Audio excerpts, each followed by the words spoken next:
No princípio, o tempo ainda não existia. O vazio era completo. Nenhuma estrela brilhava, nenhum som ecoava.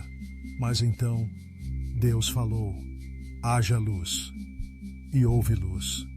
Com uma simples palavra, a eternidade começou a tomar forma. A escuridão se curvou diante do brilho da glória divina. Dia após dia, a criação surgia como uma obra de arte viva.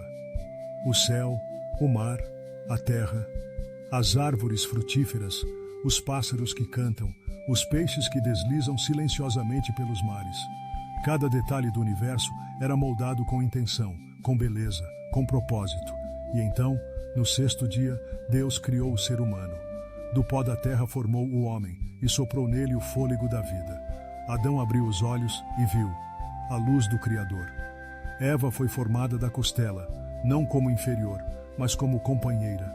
Ambos foram colocados no jardim, o Éden, um lugar perfeito, onde não havia dor, nem morte, nem medo. Onde o próprio Deus caminhava com o homem ao entardecer. E no centro do jardim, duas árvores. Uma delas proibida, porque mesmo no paraíso, o amor verdadeiro precisa de liberdade para escolher. E ali começou a história mais profunda que o mundo já conheceu. A história da humanidade com o seu Criador. Mas o inimigo observava. Astuto, silencioso, paciente. Usou a serpente como canal para lançar dúvida no coração humano. É verdade que Deus disse? Eva olhou para o fruto. Era agradável aos olhos, desejável para se alcançar sabedoria. Um pequeno gesto e uma grande rebelião. Adão também comeu, e naquele instante os olhos se abriram. Mas não para a glória, para a vergonha. O que era puro se tornou coberto. O que era íntimo se tornou escondido. Deus caminhou no jardim, e o homem se escondeu. O pecado entrou. A separação começou. E a terra foi amaldiçoada por causa da desobediência. Adão e Eva foram expulsos, não por ódio, mas por amor, para que não comessem da árvore da vida e permanecessem eternamente em estado de queda. No portão do Éden, querubins com espadas flamejantes guardavam o caminho. E a longa jornada da redenção começou ali, com dor, suor, lágrimas e esperança. O pecado se espalhou como praga. Gerações passaram e os homens se tornaram violentos, corrompidos, distantes de Deus. Toda a terra gemeu. Mas havia um homem, Noé, íntegro, temente, um raio de luz em meio à escuridão. Deus revelou a ele um plano. Um julgamento viria. Um dilúvio varreria a maldade. Mas também haveria salvação, uma arca, refúgio. Noé obedeceu. Por décadas construiu o impossível, sendo zombado por todos, até que a chuva veio e não parou. As águas subiram, tudo foi coberto. O mundo antigo foi apagado, mas dentro da arca a promessa vivia. Noé, sua família e os animais repovoariam a terra. Após meses, a arca repousou. E Deus fez uma aliança. Um arco no céu seria o lembrete eterno. Jamais destruirei o mundo com água outra vez. A humanidade se multiplicou e novamente se exaltou. Em Babel, quiseram alcançar os céus com suas próprias mãos. Construíram uma torre, não para glorificar a Deus, mas para tornarem-se deuses. Mas o Senhor confundiu suas línguas, dividiu as nações e dispersou os homens pela terra. A arrogância foi interrompida, mas o plano de redenção não. Deus chamou um homem, Abrão, um idoso sem filhos, e lhe prometeu descendência, terra e bênção para todas as nações. Abrão obedeceu, tornou-se Abraão, pai da fé. Sua jornada seria marcada por testes, milagres e promessas impossíveis. De sua linhagem viria o Salvador do mundo. De Abraão vieram Isaque, de Isaque veio Jacó. E Jacó teve 12 filhos, que se tornariam as tribos de Israel. Um deles, José, seria traído por seus irmãos, vendido como escravo e levado ao Egito. Lá, na prisão, no silêncio, Deus estava com ele. E por fim, José se tornaria governador. Quando a fome atingiu a terra, seus irmãos vieram em busca de alimento e reencontraram o irmão que pensavam ter perdido. O perdão brilhou onde a vingança poderia reinar.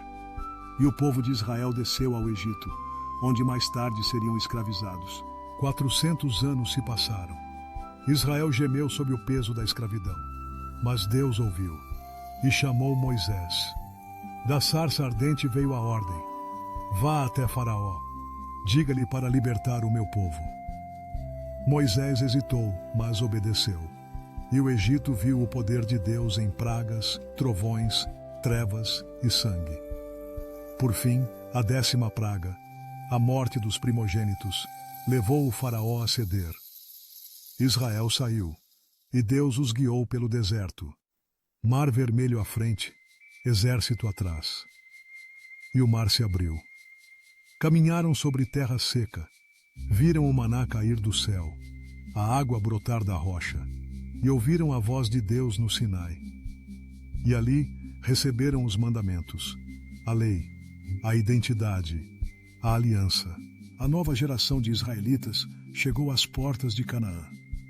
Josué, o sucessor de Moisés, recebeu a missão: conduzir o povo à terra prometida. O Jordão se abriu diante deles, como o Mar Vermelho. Jericó caiu ao som de trombetas. Cidades foram conquistadas. Gigantes foram derrotados. Cada vitória era sinal de que Deus estava com eles. Mas também houve falhas, desobediência, idolatria. A terra foi dividida entre as tribos, mas a fidelidade oscilava. A promessa se cumpriu. Mas o coração humano continuava em guerra. Sem um rei, cada um fazia o que achava certo. Israel caiu num ciclo vicioso: pecado, opressão, arrependimento, libertação. Deus levantava juízes, líderes improváveis, para libertar o povo: Débora, Gideão, Jefté, Sansão. Nomes que ecoam coragem e falhas humanas. Mas o padrão continuava. Esqueciam-se de Deus, até o sofrimento os trazer de volta. O povo clamou por um rei. Deus deu a Saul, alto, forte, mas inseguro. Depois veio Davi, o homem segundo o coração de Deus. Guerreiro, poeta, pecador, arrependido. Seu filho Salomão levou Israel ao auge. Sabedoria, riqueza, templo. Mas também introduziu idolatria. Após sua morte, o reino se dividiu. Israel ao norte, Judá ao sul. Reis bons e maus se sucederam. Profetas clamaram, mas o povo escolheu seus próprios caminhos. A queda era inevitável. Deus não permaneceu em silêncio. Em meio à idolatria, à corrupção e à frieza do povo, ele levantou vozes. Isaías, Jeremias, Ezequiel, Amós, Miqueias e tantos outros. Homens que clamavam contra os altares falsos, contra a injustiça dos reis, contra o abandono da aliança. Suas palavras eram como fogo, chamavam ao arrependimento, advertiam sobre o juízo, mas também anunciavam esperança, o nascimento de um Salvador, um servo sofredor, um reino eterno. O povo, porém, recusava-se a ouvir, e como prometido, o castigo veio. Israel foi levado cativo pelos assírios. Judá caiu diante da Babilônia. Jerusalém foi destruída, o templo queimado, o povo deportado, silêncio, lágrimas, saudade da terra prometida. Às margens do rio da Babilônia, os exilados cantavam lamentos, mas mesmo no exílio, Deus não os esqueceu. Ele ainda falava, ainda prometia, ainda sonhava com a restauração. Após 70 anos como profetizado, Ciro, rei da Pérsia, permitiu o retorno. Um novo êxodo começou. Zorobabel reconstruiu o templo. Esdras restaurou a lei. Neemias reergueu os muros. A esperança renascia. Mas algo ainda faltava. A glória antiga. O Messias prometido. E então, o céu se calou por 400 anos. O juízo chegou. O império da Babilônia marchou contra Jerusalém. Os muros caíram. O templo foi saqueado. O fogo consumiu o que restava da glória. Homens, mulheres e crianças foram levados em correntes, exilados, escravizados, longe da terra prometida, longe do templo, longe da esperança. Mas mesmo ali, na terra estranha, Deus não abandonou seu povo. Através de profetas como Daniel e Ezequiel, visões foram dadas, promessas reafirmadas. A fidelidade divina não estava limitada a um lugar. 70 anos se passaram, e então a misericórdia brilhou mais uma vez. Deus moveu o coração dos reis pagãos. Ciro, da Pérsia, permitiu o retorno. Zorobabel reconstruiu o templo. Esdras restaurou a lei. Neemias reergueu os muros. Foi um tempo de lágrimas e celebração. Lamento pelo passado, esperança para o futuro. Mas Israel já não era o mesmo. O povo esperava por algo maior. Um rei, um libertador, um Messias. O silêncio profético durou séculos. Nenhuma nova palavra, nenhuma nova visão. Mas então, numa noite comum, em um vilarejo esquecido, o céu se rasgou em glória. Um anjo apareceu a pastores e anunciou: hoje, na cidade de Davi, nasceu o Salvador. Maria, jovem e humilde, deu à luz numa estrebaria. O Filho de Deus veio ao mundo, não em palácios, mas entre animais. Seu primeiro trono, uma manjedoura. Seu primeiro público, pastores e reis magos vindos do Oriente. Jesus cresceu em graça e sabedoria. Aos 30 anos, começou a andar pelas aldeias da Galileia. Curava leprosos, dava vista aos cegos, libertava os oprimidos e falava com autoridade como nenhum homem antes dele. Seus milagres eram sinais, mas suas palavras eram fogo. Ele chamava os pecadores, confrontava os líderes religiosos e falava de um reino, não deste mundo. Mas, por trás do amor, crescia a oposição. Os poderosos temiam sua influência. Os religiosos odiavam sua liberdade. E assim, a cruz começou a ser preparada.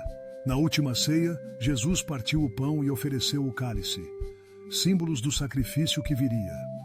No Getsêmani, orou com angústia. Foi traído por Judas e levado para julgamento.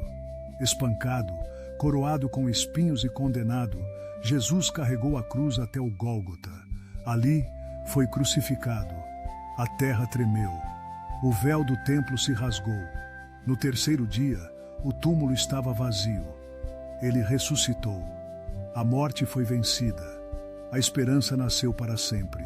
Traído, julgado injustamente, crucificado, o Filho de Deus pendurado entre dois ladrões. O céu escureceu. A terra tremeu. O véu do templo se rasgou. E ali, o pecado foi vencido. O preço foi pago.